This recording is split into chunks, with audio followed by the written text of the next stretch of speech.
तो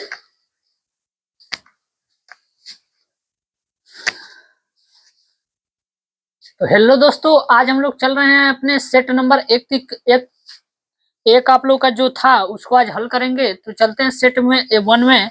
आप लोग को सेट नंबर वन में क्वेश्चन दिख रहा होगा कि आप लोग को एक क्वेश्चन दिया हुआ है। तो चलिए समझते हैं इसको हल कैसे करेंगे। बोला है कि एक लंबवृत्तीय शंकु है, चलिए एक शंकु बना लेते हैं इसमें हम लोग।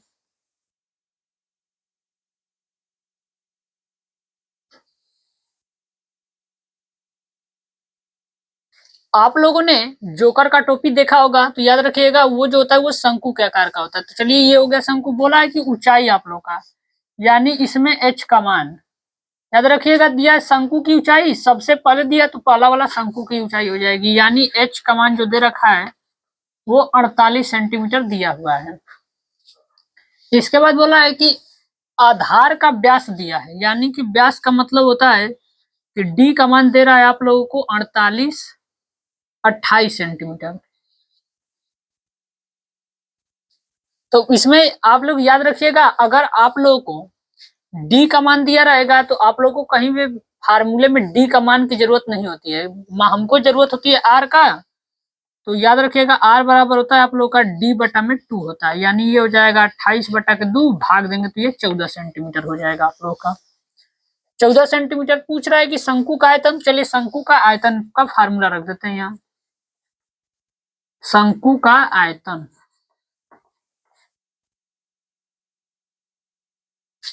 अब शंकु का आयतन आप लोग को फार्मूला याद होना चाहिए, 1/3 पाई आर स्क्वायर एच होता है। ये आप लोग का शंकु का आयतन होता है, फार्मूला होता है। इसके बाद मान को इसमें पुट कर देते हैं, 1/3 हो जाएगा, पाई को रहने दीजिए उसी तरह, इंटू आर का मान देख लेते हैं इसमें कितना दिया। आर का मान आया 14, ये हो जाएगा 14 गुणते 14 इंटू यच का मान 48 दे रखा है, 48 रख देते हैं इसमें। अब पूरा इसको हल कर लेते हैं। पहले जो कट रहा है उसको काट देते हैं, 3 से इसको काटेंगे तो कट जाएगा, ये 3 कम 3 हो जाएगा और 3 छक 18 हो जाएगा, यानी कि ये हो जाएगा पाई गुणते 14 का वर्ग करेंगे यहाँ तो ये हो जाएगा 196 और गुणते में हो जाएगा 16। 196 में चलिए 16 का यहाँ इंटू कर लेते हैं, ये हो जाएगा 36 को 6 हो जाएगा, हासिल 3 हो जाएगा, 54 हो जाएगा। 54 में 3 जोड़ देंगे, यानी 54 और 3 जोड़ेंगे 57, 7 हो जाएगा, हासिल 5 हो जाएगा, 6 कम 6 5 11 ये हो जाएगा 6 9 और ये हो जाएगा 1, यानी 6 6 6 12 1 13 9 1 10 1 11 और 1 1 2 1 3, यानी कि इसका जो आंसर आएगा आप लोगों का 31 36 और ये हो जाएगा पाई। अब याद रखिएगा आप लोग का शंकु का आयतन जब भी दिया रहेगा तो याद रखिएगा मात्रक जो होता है आप लोग का सेंटीमीटर क्यूब करिएगा, ये आप लोग का आंसर होगा। अगर आप लोग का आंसर अगर पाई में नहीं दिया होगा, यानी पाई का मान रखा होगा, तो आप लोग पाई का मान रख के भी आप लोग हल कर सकते हैं। देख लीजिएगा आंसर आप लोग मैच कर लीजिएगा। ये था आप लोग का पहला क्वेश्चन, आप लोग इसको नोट कर लीजिए। चलते हैं नेक्स्ट क्वेश्चन की तरफ।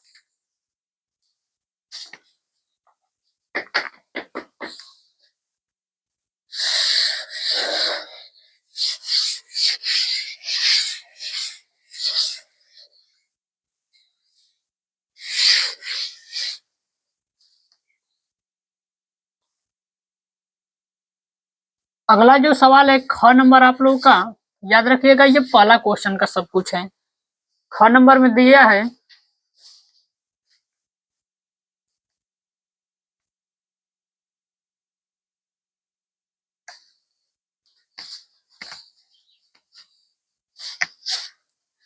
चलते हैं पहला का जो ख नंबर दिया इसमें प्रश्न आप लोगों को कि अभाज्य गुणनखंड विधि द्वारा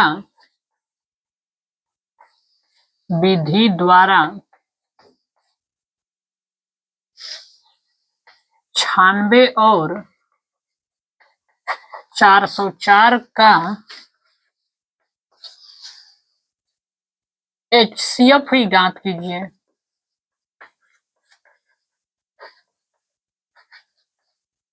तो आप लोग को सवाल में बोल रखा है कि एचसीएफ निकालना है, लेकिन बोल रखा है कि अभाज्य गुणनखंड विधि द्वारा, यानी भाग विधि का यूज आप लोग नहीं कर सकते हैं। तो चलिए एचसीएफ निकालना है तो पहले रख देते हैं 96 और रख देते हैं 404। दोनों का इधर गुणनखंड करा लेते हैं, यानी कि सबसे पहले 96 का गुणनखंड कराते हैं। सबसे पहले 2 से काटिएगा आप लोग, 2 तिहाई 6 हो जाएगा, 2 आठे 16 हो जाएगा। 2 से फिर करेंगे, 2 एकम 2 हो जाएगा, 2 नवा 18 हो जाएगा, यानी 19 19 से ही कटेगा आप लोगों का। इसके बाद 404 दिया है तो 404 का कर देते हैं, ये हो जाएगा 2 से 2 0 2, ये 2 से करेंगे यहाँ तो 1 हो जाएगा, 0 हो जाएगा और ये 1 हो जाएगा, यानी 101 हो जाएगा। इसको फिर काट देते हैं, इसको चेक करेंगे कितना से ये कटेगा। 101 3 से भी नहीं कटेगा। मुझे जहां तक उम्मीद है कि ये 101 किसी के टेबल में आता नहीं होगा। चलिए 101 से काट देते हैं, इसको रख देते हैं इसमें। 2 गुणते 2 गुणते 19 हो जाएगा और ये हो जाएगा 2 गुणते 2 गुणते ये हो जाएगा 101। जो चीज मिल रहा है वही आप लोग का याद रखिएगा, होता है आप लोग का एचसीएफ, यानी एचसीएफ बराबर हो जाएगा 2 गुणते 2 बराबर में इसका 4 आंसर हो जाएगा आप लोगों का। तो आप लोग देख लीजिए, चलते हैं अगले सवाल में।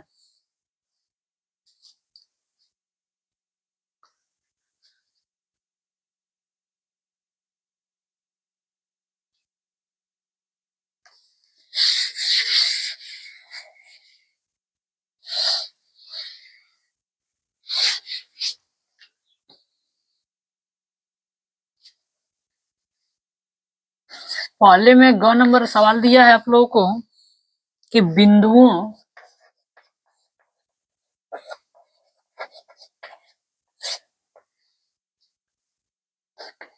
-1,7 और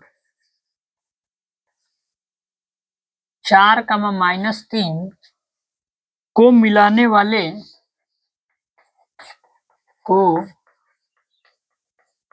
मिलाने वाले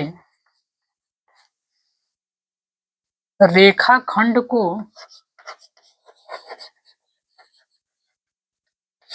रेखाखंड 2:3 के अनुपात में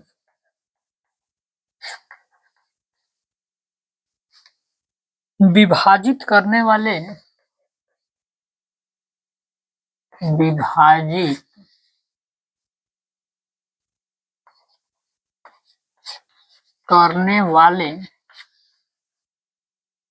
बिंदु के निर्देशांक की ज्ञात कीजिए।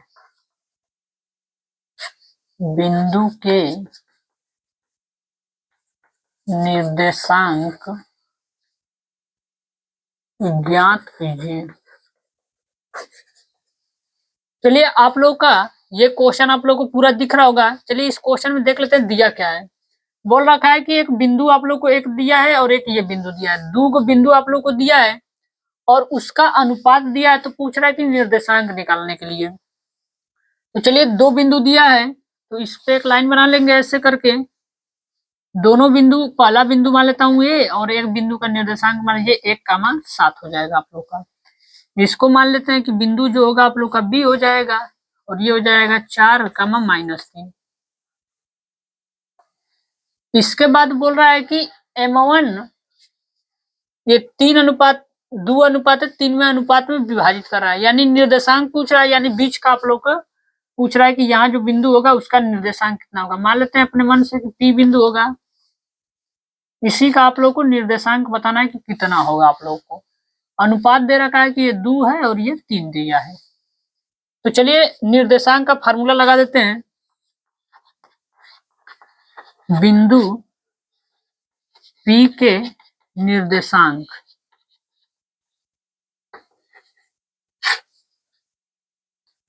बराबर, पहले रख दीजिएगा mx प्लस कर दीजिएगा mx। देखिए इसमें होता क्या है आप लोग का, एक बार 12 रख दीजिएगा और एक बार इसी का उल्टा कर दीजिएगा, यानी 21 हो जाएगा और बटा में हो जाएगा आप लोगों का m1 प्लस m2। इसके बाद कामा करिएगा my प्लस my कर दीजिएगा और यहाँ पे 12 और ये 21 कर देंगे और बटा में हो जाएगा m1 प्लस m2। पूरा मान को इसमें रख देते हैं। याद रखिएगा ये हो जाएगा आप लोग का x1 और ये हो जाएगा x2, ये हो जाएगा y1 और ये हो जाएगा y2 और ये है आप लोग का m1 और ये है m2। पूरा मान हमको मालूम चल गया, इसमें रख देते हैं। m1 का मान यहाँ देख लेंगे कि 2 है तो 2 रख देंगे गुणते, x2 का मान 7 है तो 7 रख देते हैं प्लस, m2 का मान ये 3 हो जाएगा गुणते x1 का मान, ये है x1 का मान -1, ये -1 बटे के m1 प्लस m2 करना है, दोनों को जोड़ दीजिए यानी कि 2 प्लस 3 हो जाएगा कामा। m1 का मान यहाँ पे हो जाएगा 2 गुणते y2 का मान, यह y2 का -3 प्लस m2 का मान ये दिया 3 तो 3 रख देंगे इंटू y1 का मान, ये y1 का मान 4 तो यहाँ 4 रख देते हैं और बटा में हो जाएगा m1 प्लस m2 यानी 2 प्लस 3 हो जाएगा।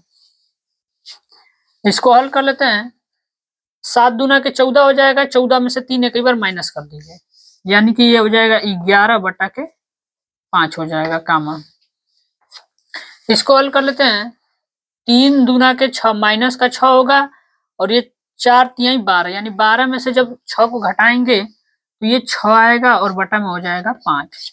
ये आप लोग का आंसर हो जाएगा। चलिए इसको चेक कर लेते हैं कि सही आंसर है आप लोग का कि नहीं।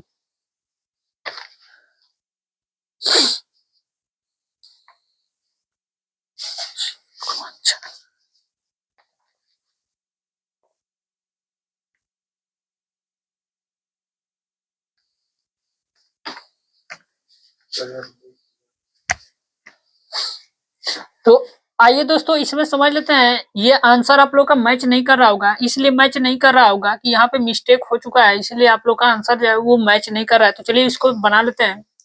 याद रखिएगा x1 होता है, ये वाला जो होता है आप लोग का y1 होता है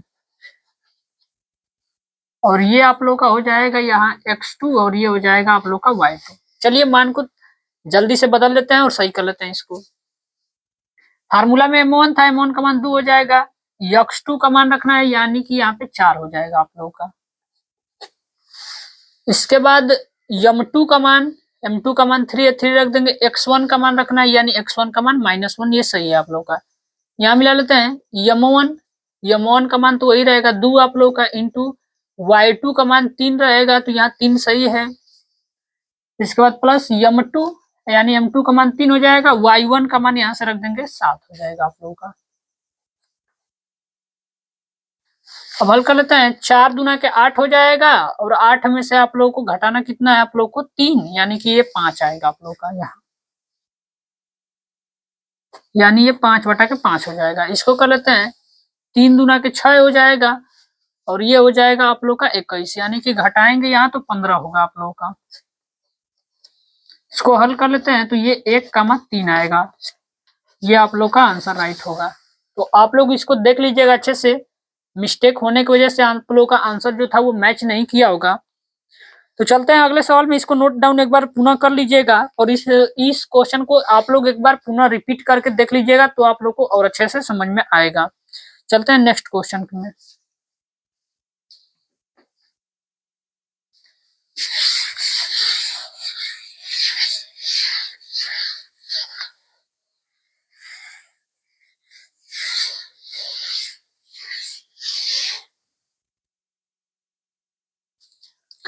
अगला जो सवाल है वो है घ नंबर पे दिया है, यदि साइन अल्फा बराबर 1/2 दिया है और कास अल्फा बराबर 1/2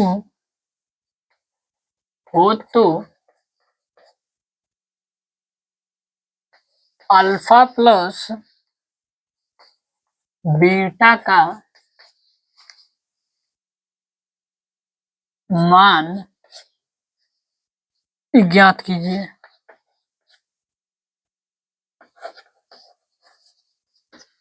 चलिए इस क्वेश्चन में देख लेते हैं क्या दिया है कि साइन अल्फा बराबर दिया है कास कास यहाँ बीटा आप लोग को दिया होगा। तो इसमें हम लोग को अल्फा बीटा का मान निकालना है। तो पहले इसमें सबसे पहले हम लोग को जब अल्फा का मान और बीटा का मान मालूम होगा तब हम लोग इसमें मान को रख के जोड़ सकते हैं। तो यहाँ चलिए निकाल लेते हैं।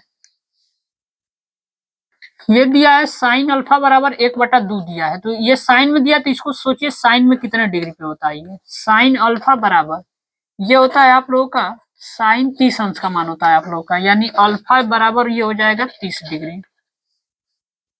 इसके बाद इसको कर लेते हैं। ये दिया है कास बीटा बराबर में दिया है 1/2। ये हो जाएगा कास बीटा बराबर कास में मान इसको देख लेते हैं। तो कास अगर ये साइन 30 में होगा तो कन्फर्म है कि ये कास के 60 डिग्री में होता होगा, यानी कि बीटा बराबर हो जाएगा आप लोगों का 60 डिग्री। बोला था अल्फा बीटा के मान को जोड़ने के लिए, चलिए रख के यहाँ जोड़ देते हैं। अल्फा का मान आया 30 डिग्री और प्लस बीटा का मान आ गया है 60 डिग्री, यानी जोड़ेंगे तो ये 90 डिग्री के बराबर होगा आप लोगों का। तो देख लीजिए ये आप लोग का आंसर हो जाएगा। चलते हैं अगले क्वेश्चन में। अब घड़ी के बाद अंगा नंबर क्वेश्चन आप लोग को दिया है कि बिंदु P का निर्देशांक दिया है -6,8 की मूल बिंदु से दूरी मूल बिंदु से दूरी ज्ञात कीजिए। यानी कि जब भी आप लोग को क्वेश्चन में एक बिंदु दिया रहे और मूल बिंदु से दूरी दे दिया रहे तो याद रखिएगा, अगर आप लोग चाहेंगे तो दो तरीके से इस क्वेश्चन को लगा सकते हैं। कैसे लगा सकते हैं? हमको मालूम है कि मूल बिंदु से अगर कहता है तो मूल बिंदु का निर्देशांक होता है 0,0 आप लोग का। चाहेंगे तो उसको मान रख के आप लोग दो बिंदु के बीच की दूरी पर लगा सकते हैं। लेकिन इसका एक छोटा सा ट्रिक होता है कि जब भी आप लोग को एक बिंदु दिया रहे और आप लोग को मूल बिंदु दिया रहे तो कुछ मत करिएगा, दोनों जो आप लोग को मान दिया रहेगा उसको अंडर रूट में आप लोग रख के और दोनों का स्क्वायर करके जोड़ दीजिएगा, आंसर आ जाएगा इसका। तो दूरी पूछ रहा है तो दूरी बराबर दोनों का स्क्वायर करके अंडर रूट में जोड़ दीजिए, यानी पहले का स्क्वायर यानी -6 का स्क्वायर प्लस और इसका कर देते हैं 8 का स्क्वायर। ये हो जाएगा अंडर रूट में 6 का स्क्वायर करेंगे 36 और प्लस हो जाएगा 8 का स्क्वायर करेंगे तो ये 64, यानी दोनों को जोड़ेंगे तो ये 100 हो जाएगा आप लोग का। यानी जब 100 को हल करेंगे तो इसका 10 आंसर आप लोग का आएगा। तो देख लीजिए ये छोटा सा क्वेश्चन है आप लोग का, और छोटा क्वेश्चन 2 नंबर में आप लोगों से पूछा है। इसमें एक क्वेश्चन और दिया है पहले में, उसको हल कर लेते हैं।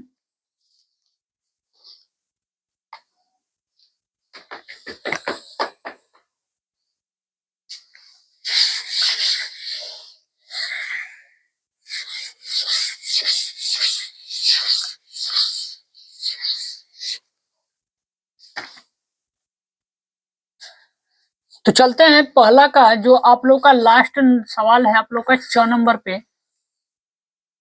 बोला है कि सिद्ध कीजिए